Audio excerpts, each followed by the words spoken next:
この龍が如くってなんでそんなに皆さん受けるんだろうね。おお、なんか古いなこれ。おお、重たくてな。実際これに近い仕事ってあるんだよ。あ、本当ですか。KY 物件とかね、そこに中に入り込んで入っちゃう。それで生活しちゃうね。警察官ってモテるもん。みんな話聞きたいですからね。そう。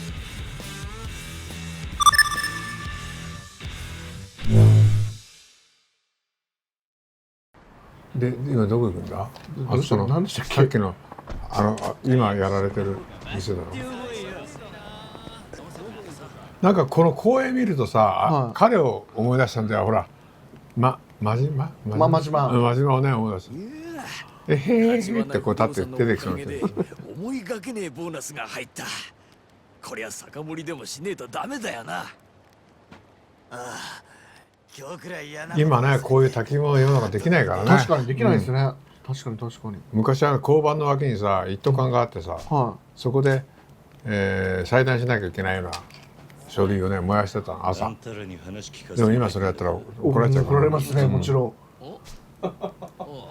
時代っすね。そう、そう交番、大きな交差点の角にある交番にいたけど、あるけど一斗缶が置いてあってさ、そこで燃やすんだよ。シュレッダー代わりみたいな。そうシュレッダーって当時あんまりなかったんじゃないかな。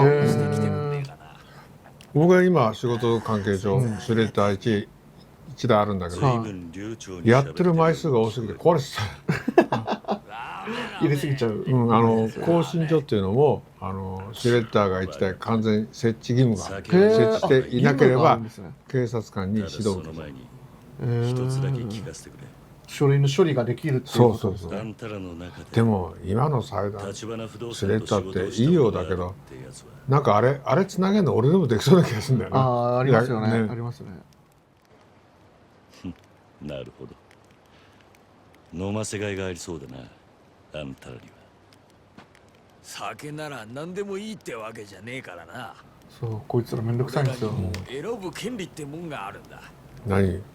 それぞれの好みに合った酒じゃねえと贅沢言ってんじゃないよ。滑らかにならねえんじゃないかな。で、こいつらこの人がビールが欲しいって言うんですよね。確か。この人はビールが欲しいって言うんですよ。で、この人なんだっけ？芋焼酎。で、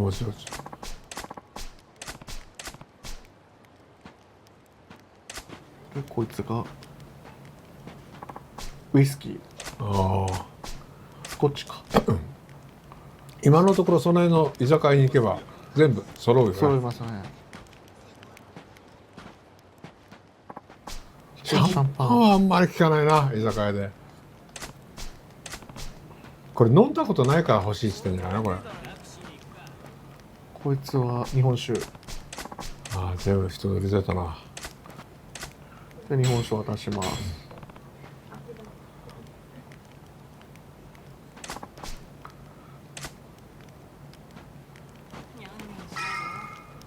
こいつにはモルツ。高いビールだね。そうですね。贅沢だよ。いやでもこの頃ってまだそんな発泡酒ってそっか。いやそんなに出てなかった。あったかもしれないけどね。芋焼酎渡して。俺なんか今発泡酒だもんな。でなんか発泡酒がなくなるんだってね。なんかそんなちらっと聞いた。なんかありましたね。スコッチ渡して。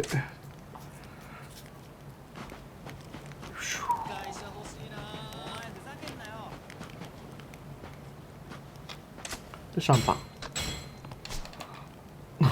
サンタにお願いするんだなって。で飲ませたところで話を聞く。やっぱり酒は命の水だな。これで話をしやすくなった。贅沢なホームレスだ。おおとも。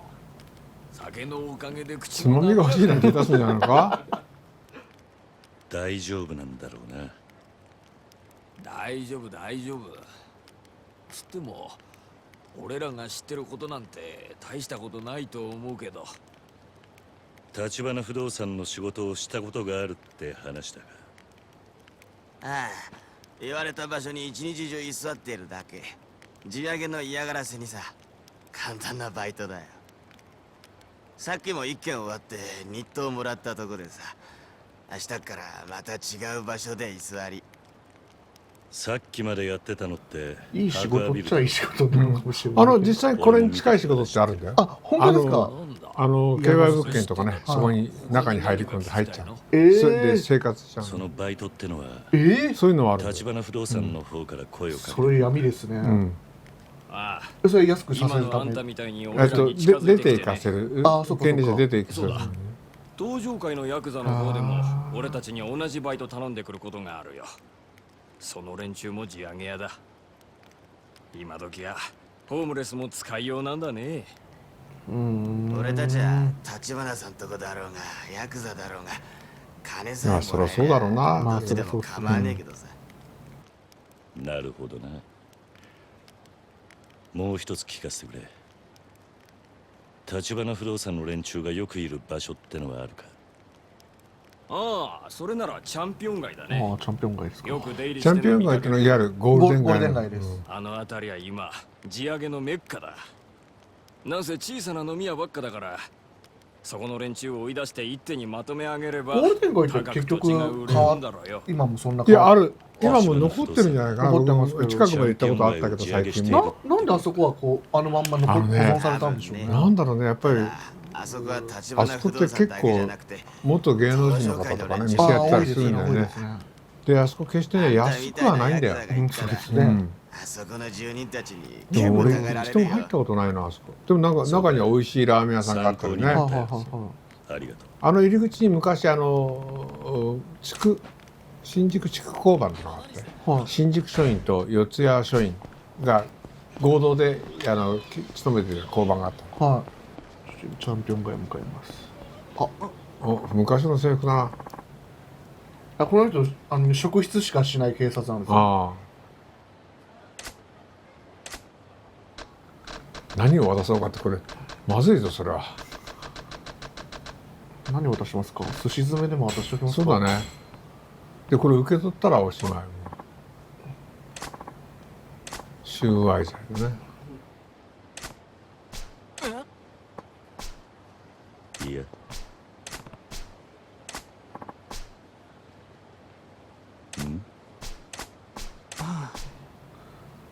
職務質問以外に仕事ができないってよくわかんないですよね。いや、職務質問ができれば立派な警察官だと思うけどね、俺はね。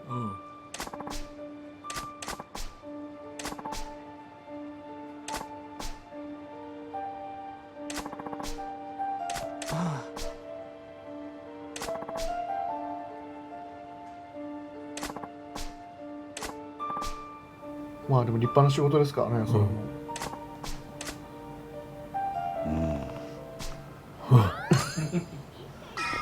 こうやって街の知り合いを作っていくっていうのも、このゲームの。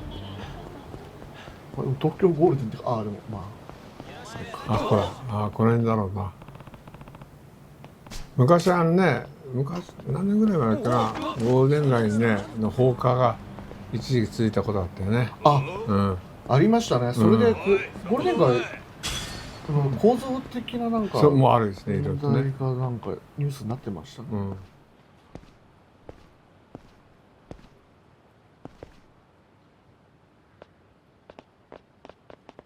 おい、そこのあんた、何しに来た？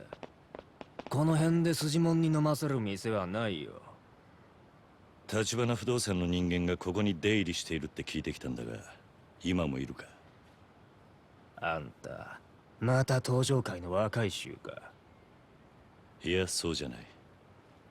あんたらの店を地上げしに来たわけでもない。よく言うな。だったら立花不動産に何の用だ？あの連中のことを知りたいだけだ。あんたらに迷惑はかけない。構えちゃったよ。甘えてる、やめてください。迷惑かけないで言ってるのに。あまり歓迎。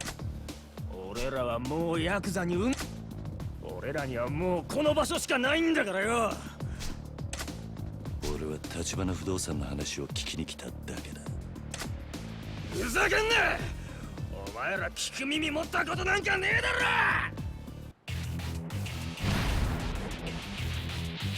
まあ煽っちゃったな今こっちの。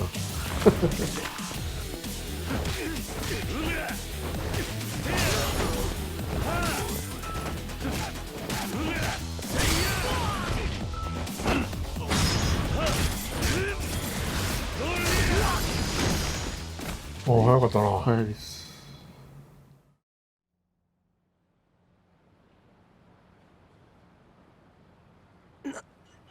なんだこいつ。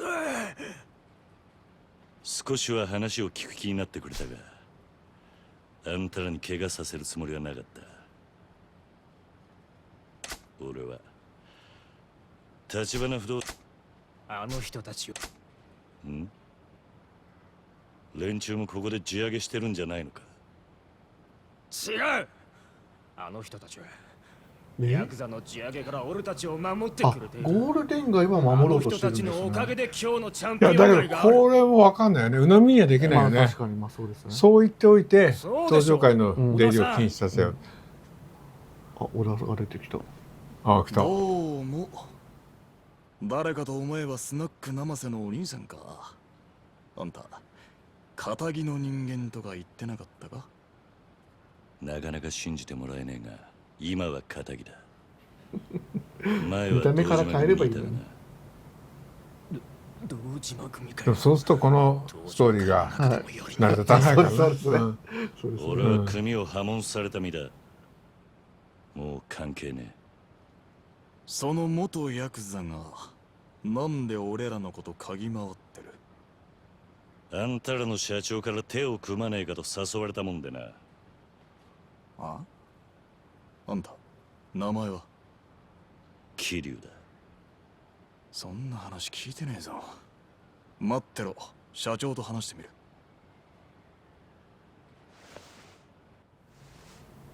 おおなんかお古いなこれ。おお。重たくてな。バッグになってるのあってな。ああいう形だね。わかりました。あ、まあそっか、後ろの人が持ってたから。うんでも一応携帯して使えるんですね。使える使える使える使える。うちのことを深く知りたいなら、昨夜社長と会った部屋に来いと。技術俺が新宿署にいた頃ってまだそんな直接会うそう携帯電話っていうのがはあんまり普及してない時い。でね。そうでですよね。大きな尾行だとかは張り込みが発生する時は本部に借りに行くんですよ携帯電話。い。はで借りてきて使っい。へて。え、ああいうのを。ああいいじゃないこのちっちゃいやつがああ、った。ちっちゃいのちゃんとあったんです。へえ。選べるっていう変だけど指定できるの。はいはいはいは社長の方針があるからさ。方針？だって当時携帯の通話料がとても半端じゃない。自分で持っててもね。い。はい。そっか、そうですよね。払い切んない。払い切れなかった。だから俺はよく電車の中で携帯になった時には電車から降りて俺たち見ている新参者公衆電話からうんその資格はないってさ。さっきのビルの時とは随分態度が違うんだな。白亜ビルあそこの連中は所詮流れ者の寄せ集めだ。あんたもスナック生瀬の店長見たろ。さも仇の被害者ですって面してたがよ。昔からの住人を守りたいみたいなことですかね、じゃあ。元いた住人を追い出そしたらゴールデン街ってほら、昔からのそうだねあれだから。方法ってやつだよ。そしたら体一つももう。ま、俺は社長のポリシーに従ってるだけでね。だって所有者は分かってるはずだからね。うん、そうですそれがいないってことだよね、今な。それでもあんたらにはあんたらなりのルールがあるってわけだ。俺は織田ってもんだ。橘社長とは古くてな。大抵の現場は俺が仕切ってる。で、あんた結局どうするんだ？うちの社長いやに会いにこれどうなんだろうな。いやもう少し調べた方がいいと思うんだけどね。会ってもう一度話を聞かせああ言ってもらう。ちゃうんだな。どうやら橘不動産ってのは思っていた以上に腹の底が見えねえ会社なんでな。なるほど。うん。これ入るかな？違う。バカ。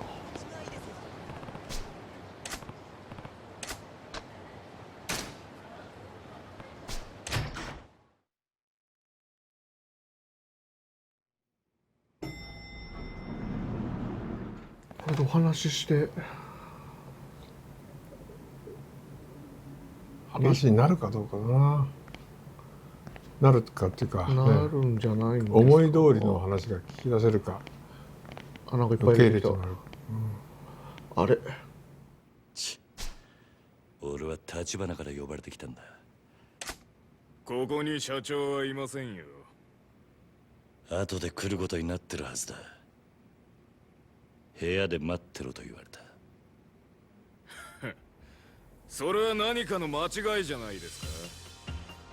何？うちの小田ってもんから連絡が入ってましてね。え若いチンピラがなんだと？小田が？おれ、回れ右すんなら今のうちだ。おとなしく帰んなら見逃してやるよ。てめえ聞こえなかったのか。俺はここんとこどこ行っても歓迎されやしねえ。だが呼ばれた先で門前払いとはコケにされたもんだ。だから誰も呼んでねえっつってんだバカ野郎。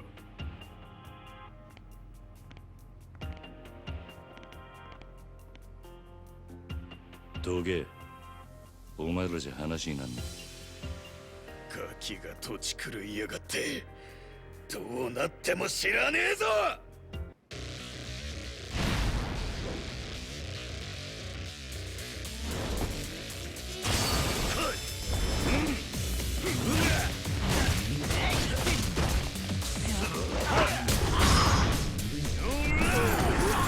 すっごい力だな。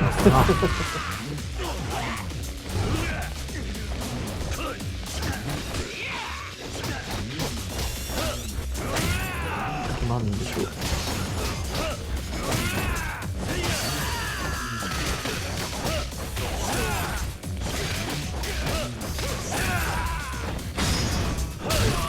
終わりかな。あ、まだいる。まだね。藤田。はい、終わった。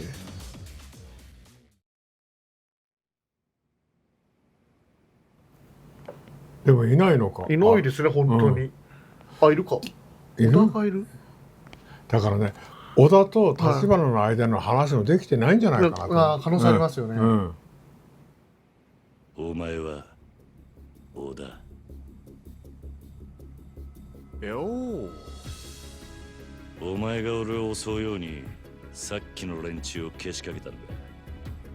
なんでだ。あんただって俺たちを品定めしてたろ。ならこっちにもその権利があるんじゃねえかと思ってさ。ま、腕っぷしはそれなりみたいだけど、あの立花社長がわざわざスカウトするほどかと言われる。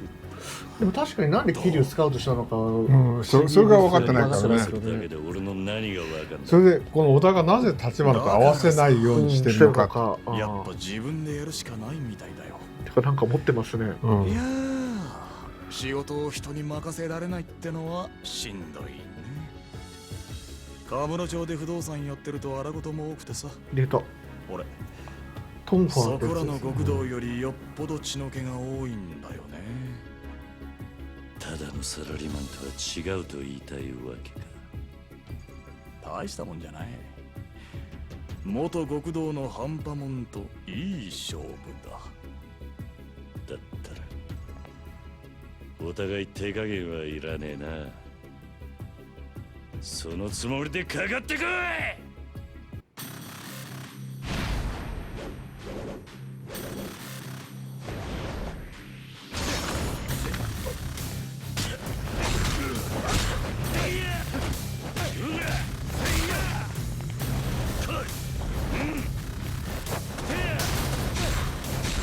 あれから割れちゃうぞ。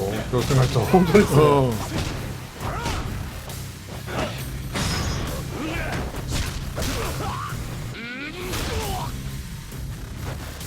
窓だな、窓だな。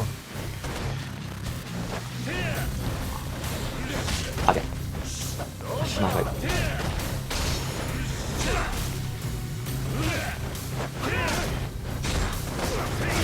ああ、物がたくさんある部屋でよかった。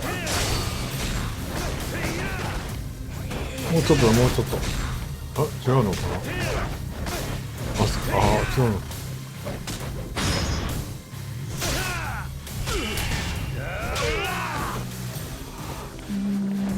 この花瓶欲しいな。すぐ壊れちゃった。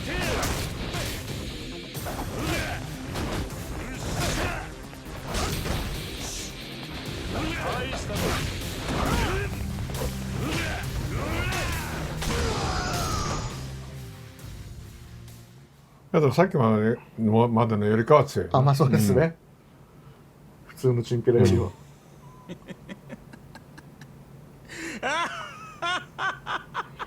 誰が笑ったそんなんだ。笑ってるの。嘘だろ。この俺にこんな若造が怠慢でまだ桐生20歳とかじゃないですから。だね。信じらんねえ。そうだ。納得しましたか、小田さん。お、出てきたか。あ、出てきた。いたんだ。ええ、俺の試したのかな、じゃあ力を。ですね。うん。社長。どうなってる。あんたも承知で織田に俺を試させたってことなのか。ええ、小田さんは私にとってかけがえのない片腕です。だから我々の中にあなたを迎え入れるには彼の了納解を得させるためにもあったとですね。そうかよ。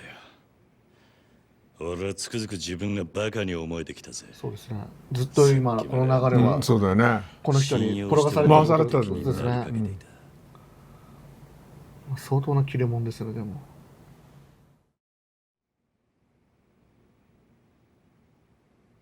立花、そろそろ腹の中に隠してるもん見せろ。あんたはなぜこの俺に近づいてきた。その理由は何なんだ。いいでしょう。ですがその前に、あなたはこのカムロ町という町を何と見ますか。カムロ町さあな、質問の意味がわかんねえ。私はね、桐生さん、この町は堂島組をはじめとする登場界の餌場であると見ています。一晩中ネオンに彩られたこの町に集まる人や金、そこからあふれる甘い汁は全て登場界の極道たちに吸い上げられる。何が言ってんだ。登場界が力で光り輝かせるこの町に、私は風穴を開ける人間です。こんな風にね。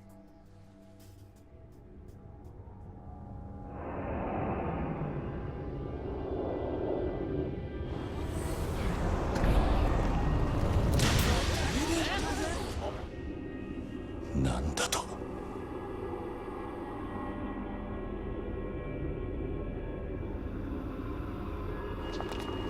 嘘だろ。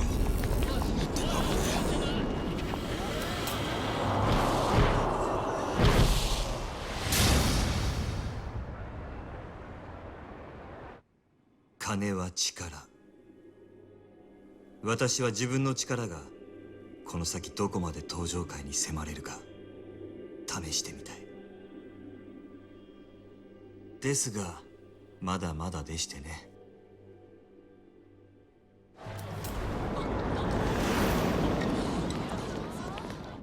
今の私ではせいぜい10秒というところが限界ですが、いずれは殻の一粒を手に入れてカムロ町の支配者層に食い込むつもりです。あの土地はそれだけの価値を生みます。あんたは一体。桐生さんがご存知かどうか、登場会という組織は決して一枚岩ではありません。後ででも桐生が登場会行くんだもんな。登場会にはこのああ、そうですね。未来的な話では。ある一人の人物がいます。そして私があなたに近づいた理由は、その人物から強力な推薦を受けたからです。誰だ。東上界の内通者ってことか。誰なんだそいつは。あなたと私が手を結ぶことを望んだその人物は東上界直系堂島組若頭風間慎太郎です。なんで？なんだとおやっさんが。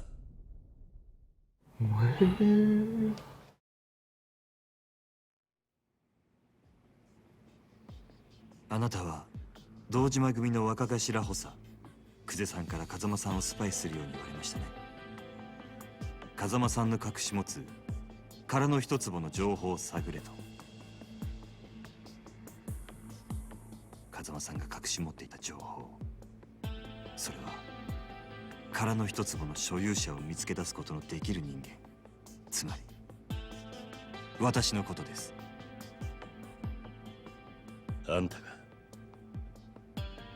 我々は殻の一坪をめぐる争奪戦であの堂島組より大きく先へ進んでいる。いずれそのことを知れば彼らは激怒するでしょう。本気で潰しにかかってくるはずですが、それを承知であなたが我々と手を結ぶことを他ならぬ風間さんが望んだ。それが事実かどうかな、裏取りしなきゃいけないもんな。まあ確かに私が風間さんからあなたのことを託されたのは半年前。あの人が刑務所今風間刑務所入ってるんで、そうそうそう前のことです。なん確認できないですからね。いやだから弁護士かなんか通じて接見に行かせるとかね。そうですね。あなたが組にいられなくなることもほぼ見通していました。まさかいくらおやっさんでもそんなことまでわかるわけないだろう。風間さんは堂島組どころか東上会という組織で頂点へ上り詰めるだけの器量を持った人間です。その懐はあまりに深い。風間さんにとってあなたの周りに起こることを予測するのはたやすいはずです。そしてその風間さんが殻の一坪を手に入れる目的はおそらく自分の身を守るなどということじゃない。あの人はもっと大きなもののために絵を描いてるはずです。だったらなんで今おやっさんは無所に入ってるんだ。それすらも風間さんの計画のうちではないかと。無所の中の方が安全とかそういうことですそれはあるよね。なんだと。で、まあ外か中からね指示することも何らかの方法を使って可能だもんね。ありますよね。桐生さいやまあ今の言葉すごく桐生も乗っちゃいそうだけど、立花。風間さんのね名前出されたから、風間あんたがおやっさんの名の意前出された思をからちょっと乗っちゃいそうな気もするんだよな。証拠はあるのか。風間さんがおっしゃるにはこれがその証拠になると。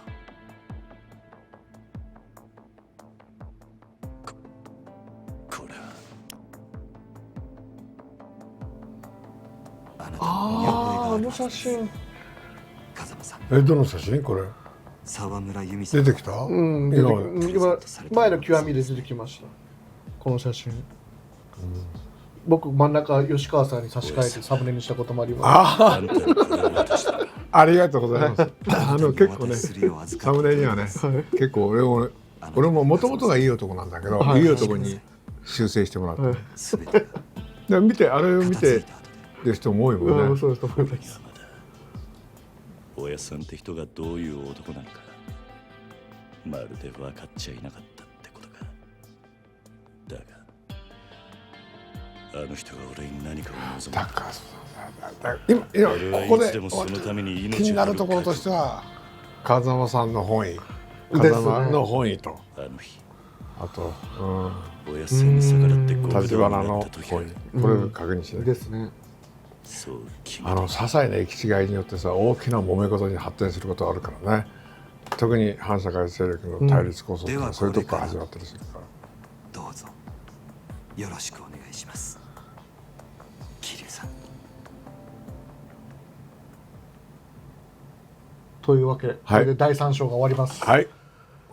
いやなんだろうこれって本当に中に入っちゃうよね。ああ。どんどん入っちゃう。いやでも結局こういう言い方してあれだけど、この龍が如くってなんでそんなに皆さん受けるんだろうね。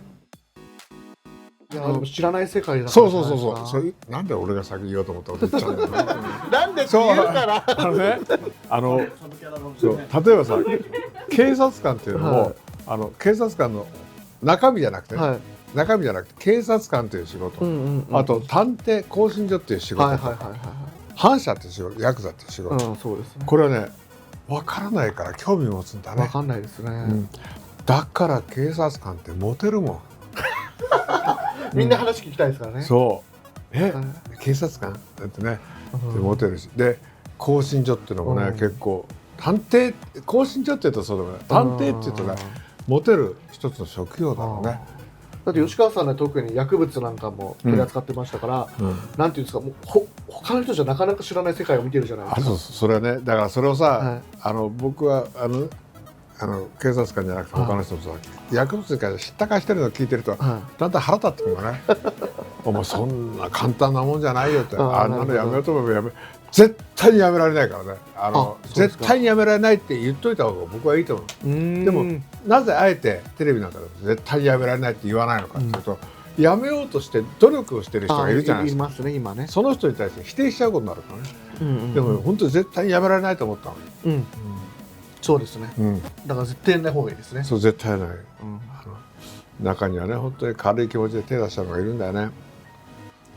今いろいろと問題になってるじゃないですか。この前の野球選手がゾンビ役やったりしたのもね、あれはね、自分で効力の時間っていうのは非常に短いんですよ。何十分で抜けちゃうの。抜けちゃうってのは体から抜けるっていう意味じゃなくてね、その効果が抜けちゃう。だから大丈夫だろうって手を出したんだろうね。